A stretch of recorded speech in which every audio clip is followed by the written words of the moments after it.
Hello painting peeps and welcome. It's Kathleen from Coz Creations. Welcome to the No Bra Zone number 4, guys. Happy to see you here. I'm fiddling today. It's early in the morning and don't have any errands to run or things to do, so I thought I'd come in here and fiddle a bit. I did this painting probably about 4 or 5 months ago, and I love it. It actually has hanging hardware on the back of it, and it's been hanging in one of our guest bathrooms, and I do that a lot. I take a painting that I have done and I hang it up and I pass by it and I stare at it and I look at it, and then eventually I decide whether or not I want to do any more to it. And I've decided to do more to this. I see this as just a desert winter landscapes. We've got some mountains here in the back, a stormy sky rolling in. And I thought, I think I might like my mountains just a little bit bigger.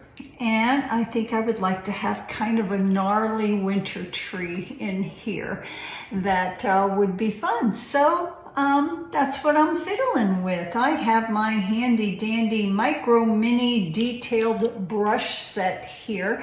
My favorite brush is this guy right here. He is called a rigger brush. He's a very long-haired brush. I always dip him in water. So before I dip him in my paints.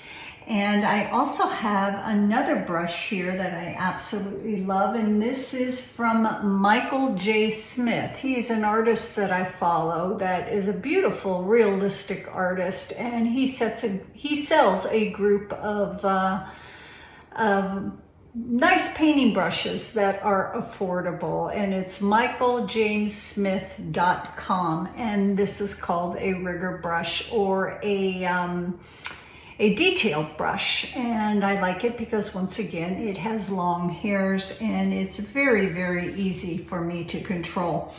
The colors I'm going to be using today are golden fluids in the carbon black, as well as golden fluids in the iridescent silver, and both of these paints are in the original painting. What I do is I put a couple of drops of the paint that I want to use. Sometimes I mix it together. And in order to use this rigger brush properly, I find that your paints have to be very fluid for them to flow. So you will also see me add a little bit of GAC 800 to my little drop of paint and possibly some water, and then I mix it up real good, and I reload my brush with paint after almost every single swipe that I make. You kind of have to do that. So these are things I've learned. How did I learn them? I learned them from watching YouTube videos, just like you learn, guys. So come along for my doodling. Let me know what you think in the comments below, and as always, guys, I thank you for being here, and I wish you a wonderful day or evening to come.